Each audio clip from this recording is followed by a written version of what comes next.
Crazy how you join me outside the premiere of the biggest movie sensation of the summer. What is it? Judge Dredd. It's the Saturday Night Armistice. It's already gobbing on blockbuster box office records. These people are going to come and see it 10 times, aren't you? No. Absolutely. So inside there are about 4,000 people, all about to get the thrill of their pants. So let's go in and join them for the big action-packed, sizzling special effects opening, unless you're an epileptic. Though fighting's exciting, discover discussion, swap guns for tongue, and charm for concussion. Suck all of your foes in an orgy of bliss, and come inside the Saturday Night Armistice.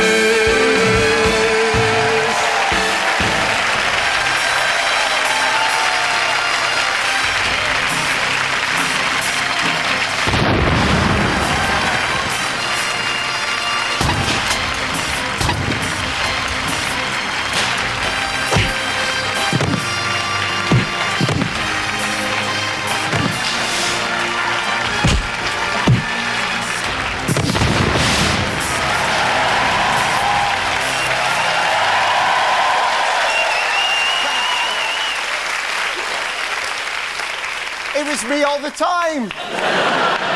Yes, this is the all-action Saturday Night Armistice, and I'm Armando Iannucci. Imagine Jimmy Nail raised by Methodists. And murder me through the heart, it's been an extraordinary week. It began with Virginia Bottomley announcing that people's privacy should be protected from the press by a voluntary code of conduct. From now on, prominent public figures will have contracts allowing them to tick a no publicity box. As he returned to Downing Street, the Prime Minister seemed clear of direct involvement in the Arms to Iraq affair, and it could be the last thing John Major needs as he tries to... The fetish that the Labour and Liberal parties both have seems to me to be very dangerous. Meanwhile, as the train drivers went on strike, Britain faced a summer of industrial action from formerly respectable professions such as GPs, headmistresses and nuns, hundreds of whom protested against excessive prayer targets in nunneries around the country. These sisters caused £2 million worth of damage, which they will have to pay for the rest of their lives. Put the Bibles down. We are black! We are white! We are effing dynamite! Meanwhile, demands for tougher action against the Serbs led to a surprise appointment as head of the American diplomatic mission. Yes or no, is it a good idea for the UN to stay? Liberties have been taken away. There is no more democracy. There's anarchy in the streets. The only thing that keeps it from going absolutely, completely chaotic would be the presence of the judges. And finally, the BBC bowed to criticism that many of its drama productions were heavy and depressing by bringing out the new series of Casualty as a season of light-hearted silent comedies.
Joining me on the all-action Saturday Night Armistice are Peter Bainham and David Schneider, two of the biggest grossing hits of the summer. Peter, welcome to the show. How's it going? Absolutely fantastic. I opened only yesterday and I've already taken $21 million. It's good, isn't it? That's great.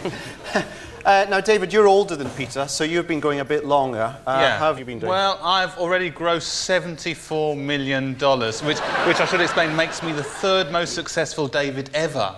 And I haven't, to be fair, Peter, I haven't had the hype that you've had. But I am festooned with special effects. Personally, I think the one special effect that people are going to be talking about this summer is one of mine. It's this one here. Fantastic. How much did that cost? That was 1.2 million, that cost. Anyway, thanks very much, David and Peter, and their freak lips and hands. Hang on, who's that up there? It's Mr. Judge Dredd! My God! Hello? Oh, oh my God! It's okay, I'll take care of him. Now, Mr. Judge Dredd, what do you have to say to us? Tough on crime, tough on the causes of crime? Hang on a minute. It's Mr. Tony Blair! Mr. Tony Blair. What's that, Mr. Tony Blair? You've cricked your neck. You haven't got a neck, you block-busting bag of sand. Have you got a special effect for us? Oh, you have? All right, let's hear it. It's quite good, actually, isn't Very it? good, very good. Very good. Nice. All right, well, you keep your cloth bowels quiet now. As we discuss Northern Ireland. Now, I realise that all the trouble over the marching season, the whole situation in Ulster is balanced on a knife edge, which is itself balanced on the edge of a precipice. But we thought it would be really useful to kick the problem around a bit in a much more light-hearted way. A similar approach has been brought to the centre of Belfast now. The British and Irish governments have opened up a heritage centre to let bygones be bygones, called the Troubles Theme Park. The park will be open every day of the year and allows kids to meet their favourite political characters like Ian Paisley and a cuddly Martin McGuinness. But the one difficulty that everyone recognises and is working flat out to resolve is how do we hand Northern Ireland back to the Irish, but without making it look as if we have? It's very simple. Or down here, there's the sort of united Ireland, so that keeps the nationalists happy. But then we build on top of that a bunk Ulster, you see? And that'll keep the loyalists doubly happy because they get to sleep on top, which is best. It's absolutely best. Or we could have an on-off border. Right, and all this is like a little border that the loyalists could switch on when they go south. And then switch it off when they finish with it. And a nice little sign there saying, please leave the border as you found it. It's just creative solutions. I mean, I've got the fine one. I think it's good, this, right? What happens is, all you need to do is just tip Ireland up like this. Like, just slowly, gradually, so no one notices. And then let everyone just roll down into the south. It'll take a few years. Simple. On to the latest video release, and the Saturday Night Armistice recently came across a horrifying and shocking video, which it bought the rights to. It's this, it's Better Fights 2, an educational video about fighting. And because it's educational, we can show as many graphic extracts as we like, without looking embarrassed or sordid and lonely. Better Fights 2, a fighter's guide. The aim of this video is for you and your partner to get more out of fighting than ever before. The best fights occur if we're truly receptive to our partner's needs. Take time before your tussle to talk through the moves that give him pleasure as well as you. I've learned to talk things through with Martin beforehand, so that we both know how big a kicking each other wants. Lovely. And we'll make a second trip to the knuckle delicatessen later. Now, David, you went back to school this week, didn't you? Yes, that's right. Yes. Wasn't that a bit stupid?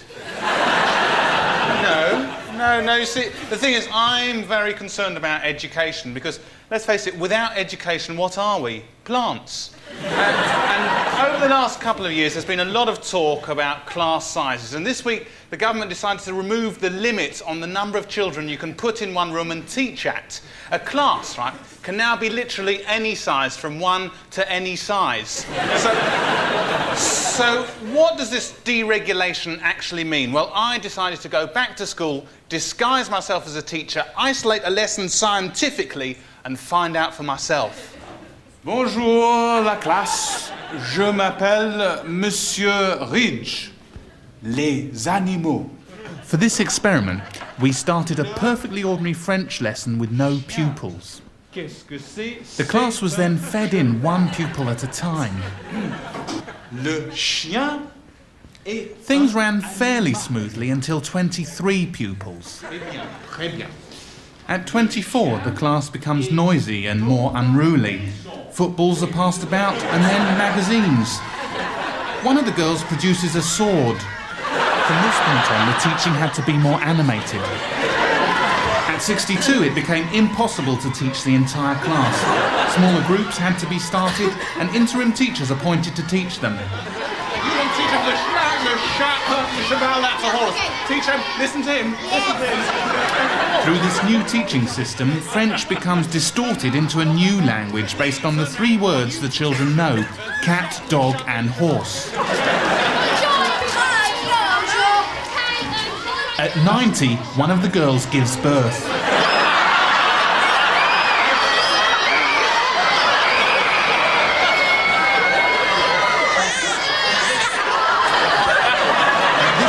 The class begins to get out of control.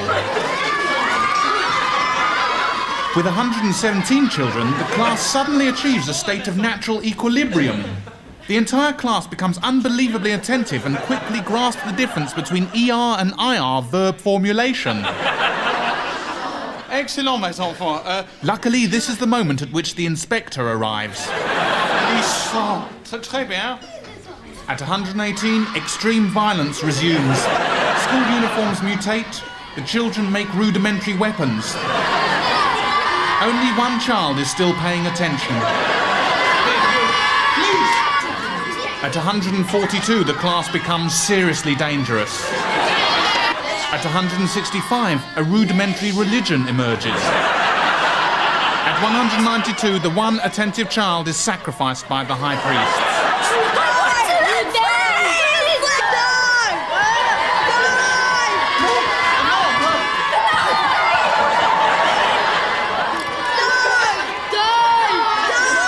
From this point on, the class size starts to increase exponentially. Children are drawn in from miles around by a force resembling gravitational pull. There is a tornado in a nearby town. At 241, the class reaches critical mass and implodes.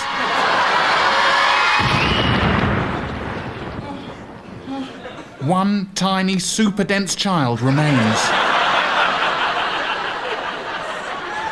We put her under a microscope. When tested, this new pupil achieved grade C at French GCSE O-level. C'est un animal, mais écoutez, le chien et le chat sont des animaux. Well, there we are. Proof positive that the ideal size for a school class is, without doubt, 117. Thanks very much. This week, the Greenbury report on executive pay sought to reassure the public about the salaries received by high-flying waterboard pimps. This graph shows that bosses' pay may be misunderstood because, according to the graph, the rate of increase of pay is close to the speed of light. Now, according to Stephen Hawking, at that speed, pay actually bends and becomes lower in value. So, even though the bosses are getting a pay increase of 480%, when viewed from the Earth, this comes out at 3%. I've got here an executive boss contract that I managed to find. And, you know, it's set out, here's all the terms and conditions, all the money he gets. I mean, we all know it's enormous and quite repulsive. But if we turn the page, we realise that that's only half the story, because he's also managed to wangle a whole load of things money can't buy. I mean, just this list is incredible. Like happiness, for example. Right. Love, it's all itemised on a quarterly basis. So it's direct debited? Straight into his heart, yeah, that's right. He has something that you think money really, really can't buy, but he's got it, and that is a sum greater than the amount of money you've already got. That's what he gets. So strong. So what do the bosses all do with this money? Well, they've got an executive lifestyle, haven't they? Yeah. They have to spend more money than the rest of us, for example. You know, because everything in a boss's world is club class. Yes. Right? Absolutely everything. You know, there's huge executive cars they drive down motorways? Yes. Well, there are now club class motorways. Club class motorways? Yeah. With the tarmac, it's just that little bit more comfortable. Shag pile tarmac they have. Carpeted? Yeah, and more polite signs, like 70 miles an hour. Please. And they all own club class houses, yeah? Really? What's a club class house like? Well, it's got a lounge where you can wait.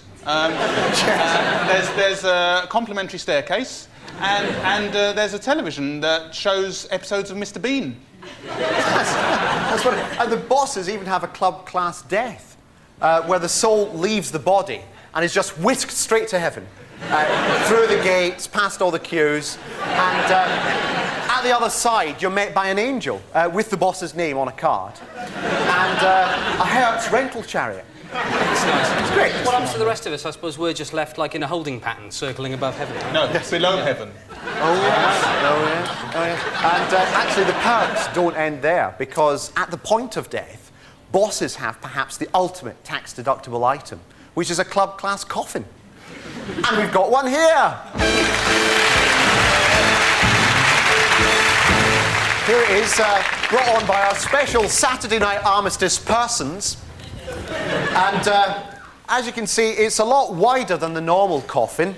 It's a club class size, and that's to allow extra leg room on that long and special last journey. And we've asked a boss to come along and try it out, so please welcome the Managing Director of National Torville Electrics, Mr. Derek Latimer. This is lovely. Derek, thanks for coming on the show. Pleasure. Well, would you like to talk us through your coffin, please? Yes, well, it's got everything you need for that journey into the afterlife. Yeah. I mean, it's got a drinks cabinet here. Yeah. With some miniatures, the Macallan. The Macallan. Down the bottom, you've got some comfy slipperettes. Oh, yeah. On the journey into the afterlife, the eye shades. Yeah. Down here, I've got a laptop with a modem. Yeah. Which means I'm always plugged into the market. Oh, that's great, yeah. And I see you've got a fax there as well. I'm always contactable. I mean, any grieving relatives want to get in touch, push a button. OK, has anything come through? Yeah, I've just had this fax through. It's a bottom from Johnson Aiken. That's lovely. Nice to know he's still around. I see you've got a monitor over there. Yeah, that's a television. Oh, yeah, what are you watching? Oh, I'm just watching Mr. Bean. Very funny. That is so funny, isn't it? Yeah, very That is so funny. funny. So, how does this little baby handle cremation? Well, it's completely fireproofed and it's fully air conditioned. Lovely. Yeah, and if it gets a bit clammy, there's some moist wipes down the end. That's great. It's a bit like an Egyptian pharaoh, isn't it? Exactly. He's buried with these servants and gold, and you're buried with drambuie and nuts. Yep. You're looking forward to it? Oh, can't wait. Yeah. All right, well, thanks very much for showing us around your coffin. Sure. Do you want to come out and join us for the rest of the show? Okay. Because I thought, just for a bit of fun, now that we've got a real executive... Actually, can I have a go? Yeah, feel free. Sorry, I've always wanted to do this. I think I'm going to have a drambuie. No, I'll go for bells. I was just wondering, what if you were chief executive of this programme? Yeah. How would you chief executive it?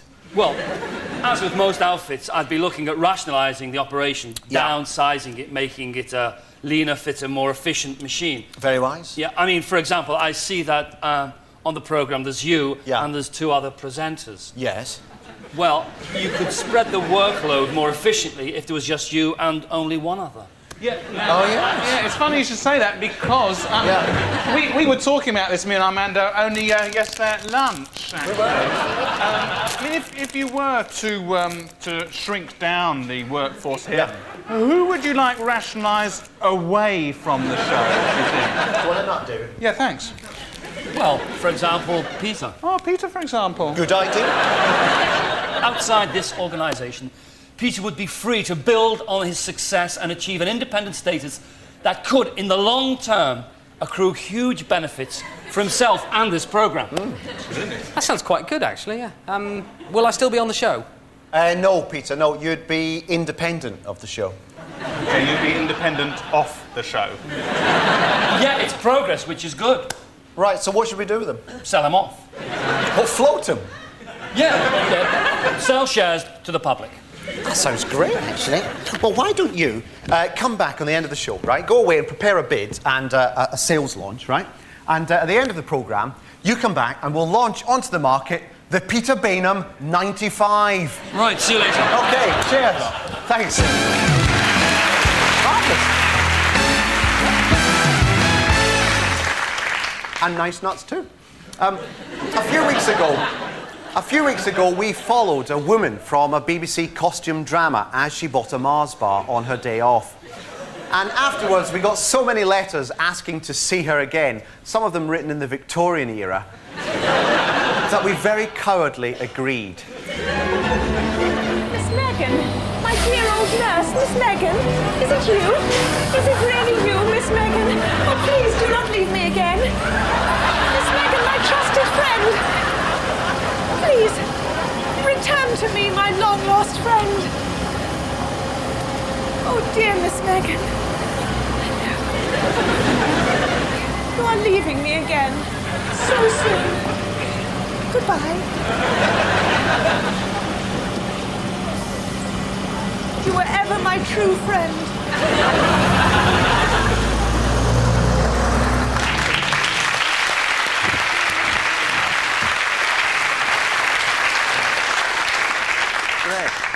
The costume drama woman. I love her.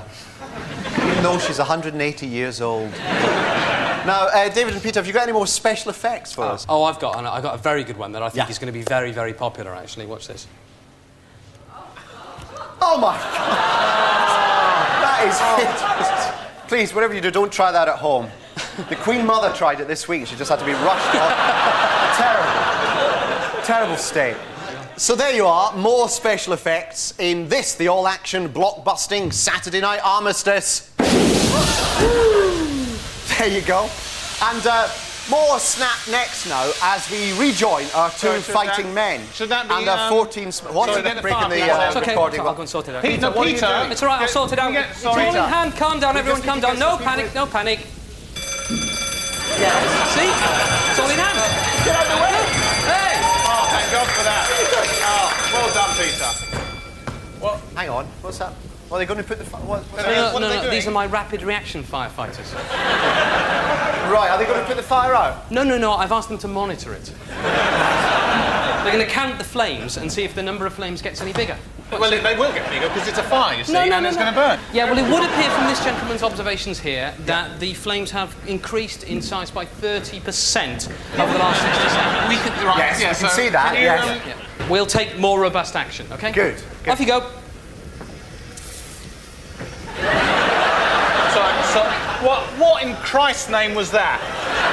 That was a warning shot to the fire. What? Just to deter it from getting any bigger. It's quite simple. It's not working. No, it's not the only thing we're doing. As a punitive measure, we've cut off all essential supplies to the fire, such as water. Do something now. Armando, more haste, less speed. If you just go in there, right, and you put the fire out, there's no turning back. That's it. Absolutely. You can't undo that. Please put the bloody fire out! You get very angry. You're getting tired. I'm not getting tired. I'm getting hot. Shush. Shush! I am shushing. Shush! I am shushing. Shush! Shush! Good. OK, now we will now take firm action. Excellent. Ladies and gentlemen, we have a fire in the studio. Now, since you, the public, are at as much risk of us of burning to death imminently, it's only fair that we throw open the debate in a democratic fashion, OK? Simple. Now, we can turn water on the fire, yes, but there is a small risk of damage to this equipment here, right? And also, we might short-circuit the lights, the studio will be plunged into darkness, and we'll all die. Can I have a show of hands, please? Right, that's a... gentlemen, anybody over there? Right, one person wants to live over there. 3, 4, 5, 6, Just 7, Tony Blair is sweltering over there. Do it! OK, now it's all right, we've got a vote from the audience. Yes. Right. Bring on the table. We're going to invite the fire to talks around the table. Jeez! Look! Oh, my God! The table's on fire now! Dave, you say the table's on fire. I say the fire has agreed to come to the table. It's a subtle difference. God's sake! Don't worry about Mr. Tony Blair. He's only a puppet. We've got dozens of them. More snapped necks now as we rejoin our 2 fighting men and their 14 smashed vertebrae in Better Fights Chapter 2. Chapter 2. Now you're ready to fight. Remember, this is your fight, so enjoy it. Take the phone off the hook, relax, and revel in the special excitement of uninhibited aggression on the carpet. I find there's nothing quite as satisfying as a good jab in the eye. I used to flap my hands around like an idiot, but now I've learned to focus some more on my partner's chin and neck. I never thought the kick in the back of Bill's shoulders could feel so good. Now then, the whole world's begun to stink up about the French, who are going ahead with plans to kiss the Pacific Rim with nuclear bombs. And we've decided to join the outrage against these tests by launching a series of protests, starting with a campaign to boycott French words. Yes, that's right. The idea is that we no longer have our English-speaking mouths sullied by French words. For example, baguettes will now be called an expensive roll. A cafe will now be called a coffee, and a restaurant will now be called a big coffee. We've also been suggesting that supermarkets rename some of their products, such as vol au vents, which we think would be much better if they were called flying in the winds. I mean, let's face it, you know what you're getting then, don't you? Yes, absolutely. That's right. We're also asking BBC Sport to rename the Grand Prix the Big Prize. MasterChef is to call itself Mr. Cook. And we're also asking Marks and Spencer's to rename their lingerie department Fancy Pants. But if all that doesn't stop the French going to the South Pacific and blowing up their bombs, then there is a second, much more massive prong to our campaign. A prong that we were happy to stick into the heart of the French capital itself. Wielding that prong is our head campaigner, Sue Perkins. Sue takes up the story. Hello, Armando. Hello, Britain. Less than 2 hours ago, I left the safe shores of peaceful, moral, sensible Britain and arrived here in the dangerous heartlands of France. Whilst over there, you don't have a nuclear care in the world. Here, I'm surrounded by millions of atomic, trigger-happy Frenchmen waiting to blow us all away. I'm in the capital now, as you can see, and the place is crawling with loony extremists. However, we've got a plan to get our own back. OK, I've come here now to a small aerodrome on the outskirts of Paris. As you see, behind me, there's a helicopter just waiting to leave. And what we're going to be doing is, on behalf of all straight-minded, right-thinking English people, we're going to be staging our own protest against French nuclear testing. As you can see, we're loading up some fresh mushrooms into the helicopter, about 40 kilos worth or so, and then we're going to be flying over the centre of Paris and dumping them onto the city to form our own special mushroom cloud. But can we do it very quickly, because I'm worried we're going to get caught, OK? OK, we're just now moving towards the centre of the city, just past the Palace of Versailles to my left, and somewhere down amongst all this lot, there's Jacques Chirac and some of his maverick radioactive chums. OK, now that's been informed by French air traffic control that we're violating their airspace and we're likely to be shot down. So, we just go back a bit there.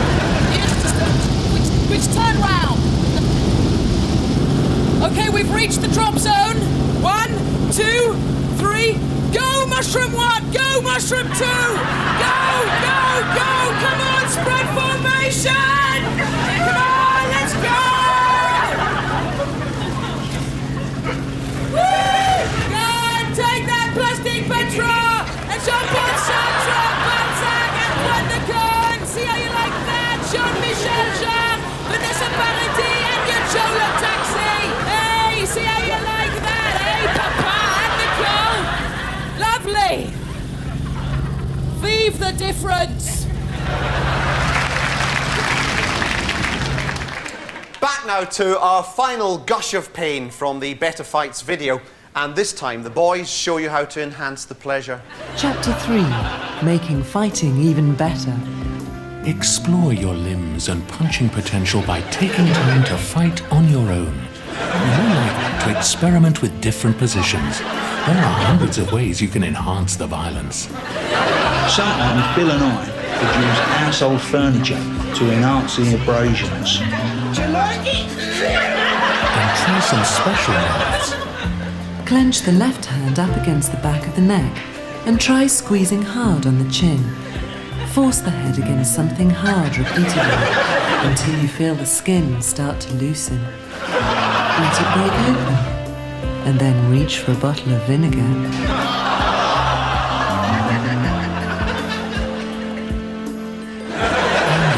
Fight is over, you and your partner can wipe yourselves down and enjoy each other's company over a drink. Okay, as we promised you earlier, it's nearly the end of the show, so it's time to sell off some of our assets. This is your chance to be part of one of this country's more dynamic, smaller men. The Saturday Night Armistice presents the 1995 Peter Bainham share offer.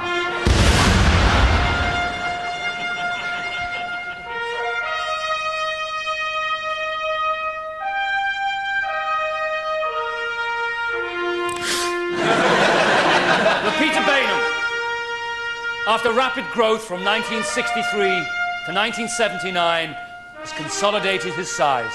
The hand, gripping, scratching, pointing, and fighting. The feet, walking in a pair, in partnership with ankles. The bowels, efficient, regular. The eyes, which over the last 32 years have seen more than 85 million separate things. A cheddar and a bear. He also has an arse. Amongst Peter Bainham's assets are a double quilt and a CD player and amplifier, though the amplifier needs repairing.